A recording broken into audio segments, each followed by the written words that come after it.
Baik, hadirin yang dirahmati Allah, kita tidak perlu berpanjang lebar karena beliau juga sedang ditunggu oleh jadwal yang sangat padat. Kita langsung saja mendengarkan kuliah tamu ya, kuliah umum atau temu kebangsaan dari salah seorang tokoh yang luar biasa tadi.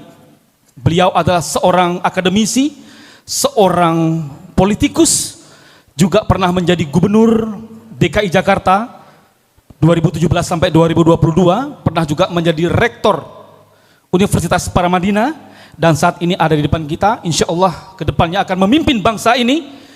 Kita berikan sambutan yang meriah. Kami persilakan kepada Haji Anies Rashid Baswedan untuk memberikan kuliah. Pak Rektor yang saya hormati, boleh kita beri tepuk tangan dulu untuk Pak Rektor kita ini. Luar biasa pengantarnya tadi. Assalamualaikum warahmatullahi wabarakatuh. Alhamdulillahirrabbilalamin. Wassalatu wassalamu ala asrafil anbiya'il mursalin wa ala alihi wa ashabi ajmain. Amma ba'du. Yang saya hormati, yang saya banggakan, Bapak Fadilah Sabri, Rektor Universitas Muhammadiyah Bangka Belitung. Insyaallah beliau selalu sehat, dimudahkan dalam memimpin, dan terus bisa mendorong kampus ini menjadi kampus berkemajuan yang jadi contoh. Seluruh jajaran keluarga besar Civitas Akademika di Universitas Muhammadiyah Babel, termasuk juga yang saya hormati pimpinan PW Muhammadiyah Babel yang hadir bersama di sini, juga Aisyah yang hadir bersama di sini, dan para kepala sekolah, ada SD, SMP, SMA di lingkungan Perserikatan Muhammadiyah, dan juga yang saya banggakan adik-adik semua, para mahasiswa Unmuh Babel. Pak Rektor, kami bersyukur bisa datang ke sini. Memang dibilang tadi pemberitahuannya larut malam. Lebih baik mendadak datang daripada mendadak batal. Sudah ada baliho panjang, berubah Pak. Berubah, jadi kita pastikan dulu baru nanti datang. Nah, saya hadir ke sini, Pak Rektor dan ibu-ibu, bapak semuanya, saya bersama rombongan ini. Jadi dipimpin oleh Wakil Ketua DPP Nasdem, Bapak Ahmad Ali yang duduk paling depan ini. Ahmad Ali. Dan jajarannya, boleh yang jajaran Nasdem berdiri biar kelihatan ke depan semua. Nah, ini Bang Sahir, kemudian Pak Rajiv dan Pak Charles. Ini satu dari Makassar, satu dari Sumatera Selatan, dua-duanya Sumatera Selatan sebetulnya. Nah, Ibu Bapak semuanya, saya ini senang sekali Pak kalau pulang ke kampus itu. Karena saya sebetulnya rumahnya di kampus yang sedang penugasan luar sekarang ya. Lagi tugas di luar nih Pak. Dan kita tumbuh besar dalam suasana pergerakan di Jogja pada waktu itu. Tahun 90-an adalah masa di mana era Orde Baru sedang kuat-kuatnya. Belum ada tanda-tanda akan perubahan. Kalau ditanya 92, 93, zaman-zaman aktif itu belum ada tanda-tanda itu. Tapi kita semua yakin bila pergerakan mahasiswa ini dijaga staminanya, maka mahasiswa akan menjadi motor penggerak perubahan begitu kesempatan itu terbuka. Dan harus diperjuangkan. Tidak bisa kita menunggu kesempatannya, harus mengikhtiarkan kesempatan perubahan. Anak muda adalah pendorong perubahan. Anak muda itu pemilik masa depan. Bila orang tua bercerita masa lalu, maka anak muda merancang masa depan. Itu anak muda. Jadi buat teman-teman mahasiswa di sini, saya ngomong sama mahasiswa ini ya, Pak Rektor, para dosen semuanya. Buat para mahasiswa semua, Anda pemilik masa depan. Anda lebih banyak besok daripada kemarin. Jadi kalau Anda catat jumlah kemarin dan jumlah besok, insya Allah Anda lebih banyak besok daripada kemarin. Dan itu ciri dari generasi muda. Tapi muda itu bukan hanya usia.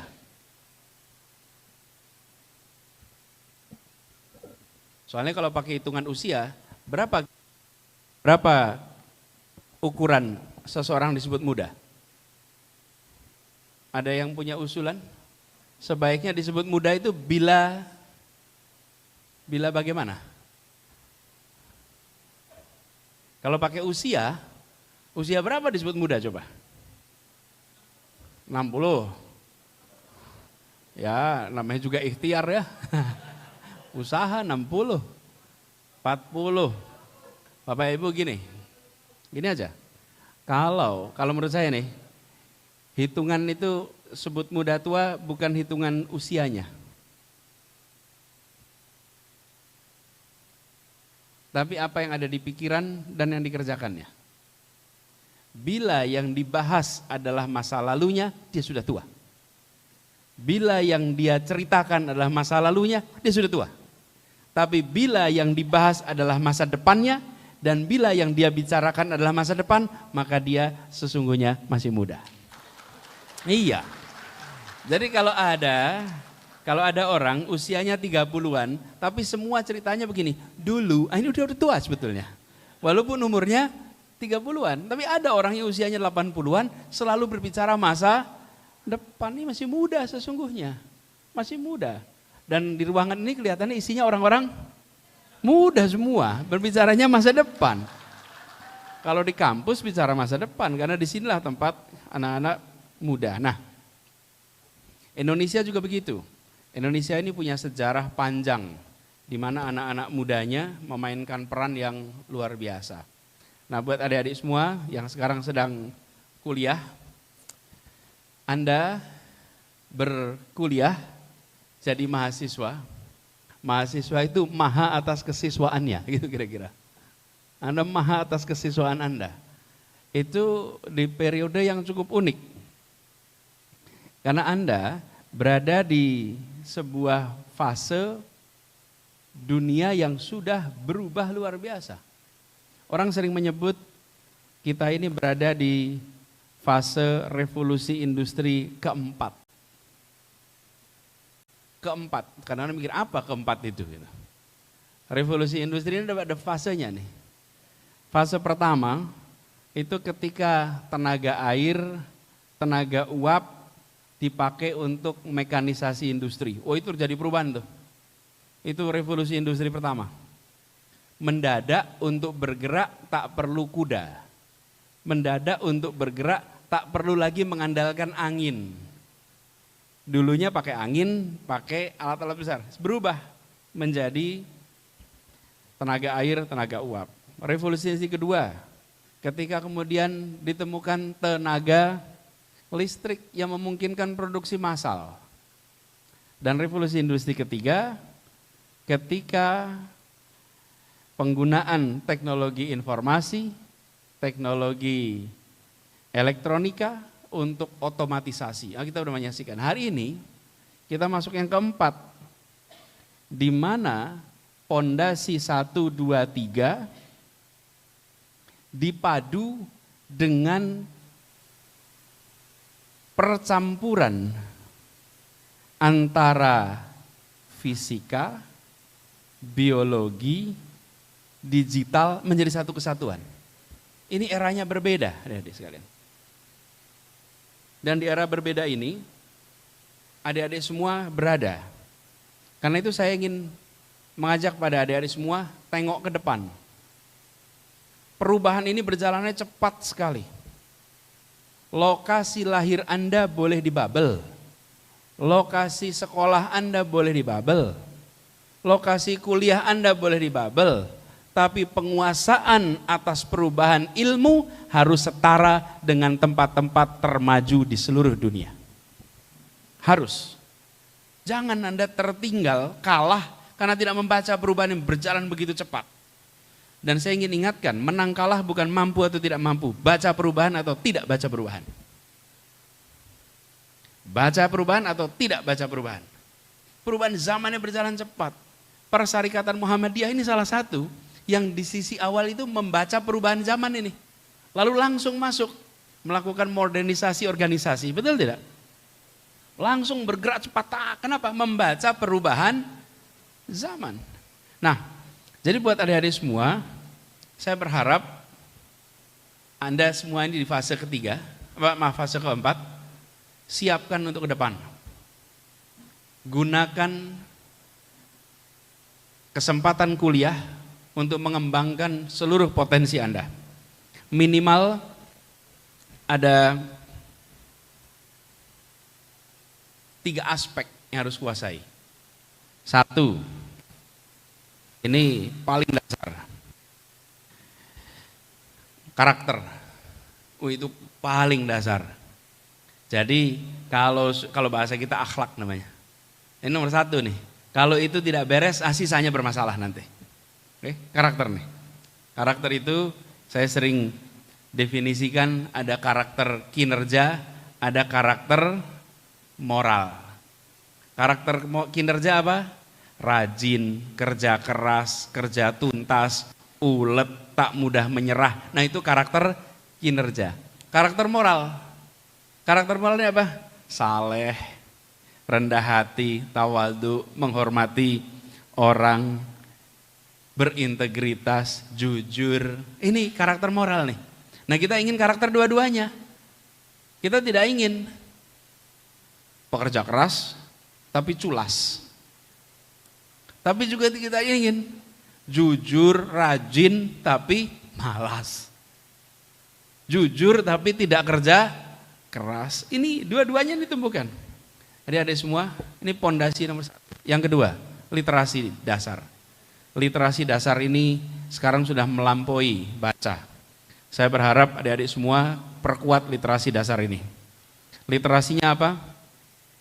Literasi ini literasinya sekarang science, literasi teknologi informasi, literasi finansial, literasi budaya, literasi tata negara. Jadi di luar literasi dalam artian baca tulis. Baca saja, teman-teman mahasiswa kalau boleh saya usul, jangan hanya punya minat baca, tapi punya daya baca. Minat baca tinggi, tapi baca WA. Nah, kita butuhnya daya baca. Daya baca itu artinya apa? Ini lihat bukunya Pak Rektor, nggak gentar, aduh tebal bener gitu. Kita sekarang begitu lihat buku agak tebal, mundur. Kenapa? Daya baca kita rendah. Walaupun minatnya tinggi. Ini kita jaga. Yang berikutnya adalah kompetensi. Kompetensi ini adalah kompetensi, kalau boleh saya sebut 4C. Critical thinking, creativity, communications, collaboration, 4C. Critical thinking, creativity, communication, collaboration. Yang krusial hari ini kita betul-betul serius kemampuan berpikir kritis. Dari semua kemampuan berpikir kritis ini harus ditumbuhkan. Jadi kalau lagi ada diskusi begini, Anda bukan hanya mencatat, Anda menyusun pertanyaan. Anda menyusun counter argument. Di kelas nyusunnya apa? Counter argument. Terus catatannya pakai apa? Pakai alat ini bisa nyatet sekarang. Suruh dia menjadi alat perekam. Jangan biarkan otak kita mahal-mahal cuma jadi mencongak. Biarkan otaknya berpikir, bikin pertanyaan. Selesai kuliah, dosennya ketemu pertanyaan banyak sekali. Kenapa? Karena mahasiswanya sepanjang kuliah nulis pertanyaan. Alat perekamnya apa? Ini alat perekamnya. Jadi sekalian teman-teman semua mahasiswa, 3 unsur tadi. 1 adalah unsur karakter, 2 unsur literasi, 3 unsur kompetensi. Ini siapkan untuk ke depan. Dan buat semuanya, Pak Rektor pasti di sini semua punya HP nih Pak Rektor. Semua punya HP, hampir semua punya sosmed. Pertanyaannya, sosmednya ini berteman dengan siapa? Kalau temannya adalah teman SD, SMP, SMA, di sosmednya, dan teman kuliah, maka alat yang canggih ini hanya menjadi instrumen untuk merawat masa lalu. Ya, ini alat melawat masa lalu. Tapi kalau di HP ini, Anda kuliahnya di Bangka Belitung, tapi berteman misalnya fakultas apa di sini misalnya fakultasnya pendidikan, ini ada apa? Ada info komputer juga, ilmu komputer, ada sipil. Bayangkan alat ini menyambungkan Anda dengan pusat-pusat penelitian termaju dunia, dan itu adalah teman Anda. Setiap di sana menulis sesuatu Anda baca, setiap mereka publikasi sesuatu Anda baca, dan setiap kali Anda punya gagasan Anda munculkan dibaca oleh pelaku-pelaku kelas dunia. Sekarang kita tidak harus pergi ke sana untuk bisa mengirimkan idenya. Selama ide itu bagus, dia akan bisa diterima. Maka itu saya usul, gunakan alat ini bukan untuk merawat masa lalu, tapi alat ini untuk membangun masa depan. Ya, bangun masa depan. Jadi lokasinya bisa di mana saja di seluruh dunia, tapi penetrasi pikirannya menjangkau semua. Dan itulah yang harusnya kita siapkan sama-sama. Jadi teman-teman sekalian, para mahasiswa, bertemanlah dengan mahasiswa lain di kampus-kampus yang sekarang memiliki pusat-pusat penelitian, yang punya dosen-dosen yang terdepan, yang punya peneliti-peneliti terdepan, sehingga berbagi informasi dengan mereka tanpa batas. Saya menemukan banyak anak-anak kita yang melakukan ini dan mereka mengalami lompatan kemajuan. Karena mereka tahu lebih awal, tahu lebih cepat, dan tahu lebih banyak. Nah, anak-anak muda yang tersambungkan ini nantinya akan bisa mendorong perubahan, mendorong kemajuan, dan insya Allah mereka punya masa depan yang cerah. Jadi saya berharap di Universitas Muhammadiyah Bangka Belitung ini, buat teman-teman mahasiswa, dorong ke sana. Lalu pikirkan masa depan. Kalau boleh Pak Rektor, saya titip tugas Pak Rektor untuk teman-teman mahasiswa. Teman-teman mahasiswa ini udah punya CV belum? Punya resume belum? Pernah bikin CV? Pernah bikin CV belum? Pernah apa belum? Pernah, oke. Saya usul Anda bikin CV lagi. Ini boleh dibilang tugas. CV-nya, kalau CV itu, kalau Anda punya CV, itu biasanya sebuah lembar kertas begini, paling atas ditulis nama, betul ya? Bawahnya nama, alamat. Lalu di bawahnya lagi satu paragraf menjelaskan kompetensi Anda, siapa Anda, betul ya? Terus bawahnya riwayat pendidikan, riwayat pekerjaan, betul CV gitu ya? Nah, saya memberikan tugas pada Anda, tuliskan CV ini. Tapi tulis tahunnya 2038. 15 tahun dari sekarang. Oke, pertanyaan pertama yang harus Anda isi, alamat Anda di mana? Oke, 15 tahun lagi Anda alamatnya di mana di sini? Anda tulis di situ. Terus bawahnya kompetensi, 15 tahun lagi apa kompetensi Anda? Saya adalah seorang ilmuwan, saya adalah seorang pengusaha dengan kemampuan mengelola ABCD. Saya seorang ilmuwan yang menguasai bidang ABC, menguasai sekian bahasa, publikasi di berbagai jurnal-jurnal ABCD. Tulis itu semua. Itu 15 tahun lagi, bukan sekarang. Lalu bawahnya Anda riwayat pekerjaan. Anda lulus, sebutlah lulus tahun depan. Tahun 24 sampai 26 bekerja di mana? 26 sampai 30 Anda di mana? 30 sampai 35 Anda di mana? 35 sampai 38 Anda di mana? Teruskan ke bawah. Menikah, berapa anak? Tulis itu semua. Dari sekalian, saya tidak sedang meminta Anda untuk menuliskan masa lalu. Saya sedang mengusulkan kepada Anda untuk menuliskan masa depan Anda. Oke? Jadi, nah kalau udah CV-nya jadi, tidak usah diposting di Facebook. Nggak usah diposting di Twitter, nggak usah. Itu nanti menimbulkan respon yang tidak perlu gitu. Kadang-kadang kanan kiri kita itu bukan orang-orang yang memberikan encouragement. Kita mimpinya tinggi, kanan kiri bilang masa bisa sih. 15 tahun lagi mau jadi ini, jadi itu. Siapa tahu nanti tertulis jadi Rektor Universitas Muhammadiyah Bangka Belitung. Ya kan? 2038, betul nggak Pak Rektor? Kan boleh-boleh saja di situ. Tapi kalau itu ditulis langsung kanan kirinya masa sih gitu. Memangnya bisa jadi rektor gitu kan? Nah, tapi ini saya minta dibuat untuk apa? Menstrukturkan imajinasi Anda tentang masa depan. Bukan nanti bagaimana, tapi bagaimana nanti. Jadi Anda dipaksa untuk menstrukturkan masa depan mau apa ya? Yang mau dikerjakan ke depan apa ya? Nah, kalau anak muda tidak nengok ke depan, nanti ngalir saja. Dan kalau ngalir saja nih, ya kalau alirannya ke tempat yang baik dan benar. Kalau ngalir saja, ternyata alirannya tidak membawa Anda kepada karya, pada prestasi, pada manfaat bagi orang banyak, Anda nggak bisa kembali. Nggak bisa kembali. Karena itu persiapkan ke depan. Tidak ada yang bisa menentukan masa depan. Oke? Tidak ada, semua di tangan Allah. Tapi kita bisa merencanakan, kita bisa mengikhtiarkan, dan imajinasi kita adalah batas cita-cita.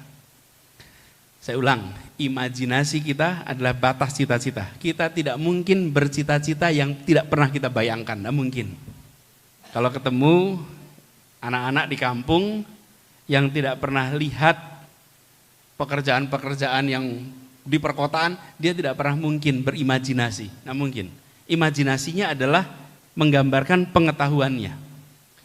Dan imajinasinya menggambarkan cita-citanya. Jadi buat adik-adik semua, saya berharap tengok ke depan, persiapkan ke depan. Insya Allah nanti seperti Pak Rektor tadi. Pak Rektor itu memilih untuk hijrah, berangkat kuliah jauh ke Jogja. Tahun 90-an ini beda dengan sekarang. Tahun 90-an di Jogja, bahkan jarak dari Bangka sampai ke Jogja juga lain. Belum tentu bisa pulang setahun sekali. Betul ya? Dan biaya pulangnya juga masih mahal. Mahasiswa jarang terbang. Karena itu banyak mahasiswa belum tentu bisa buka seat belt pesawat waktu itu. Udah naik pesawat belum tentu bisa buka seat beltnya tuh. Karena ada macam-macam teknis. Tapi pilihan untuk Anda menengok kepada tempat-tempat yang di situ ada kemajuan membawa kita pada imajinasi baru. Jadi buat adik-adik semua, itu aja beberapa titipan pesan dari saya buat semuanya. Mudah-mudahan yang sederhana ini jadi manfaat. Terima kasih. Assalamualaikum warahmatullahi wabarakatuh.